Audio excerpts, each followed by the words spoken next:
Tumepewa mafunzo kuhusu utawala na uongozi, utawala bora na uongozi, namna gani tunaenda hapa Lakini pia kikubwa kingine tumepewa mafunzo kwa namna nzuri kuhusiana na mapato, kuongeza mapato kwenye halmashauri zetu.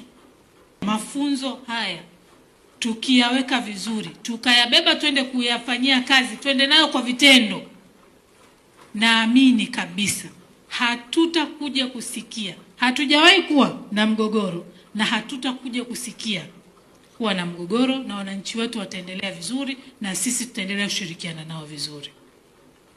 Sasa niwaombe tutoke na hilo ili wote twende pamoja, na ili lengo la serikali liweze kuleta tija pia, kwa sababu kuleta mafunzo ni jambo moja, kukaa darasani na kusoma ni jambo lingine, lakini je, kuyatendea kazi, kuyatafsiri kwa vitendo yale mafunzo ndio jambo muhimu zaidi ya yote.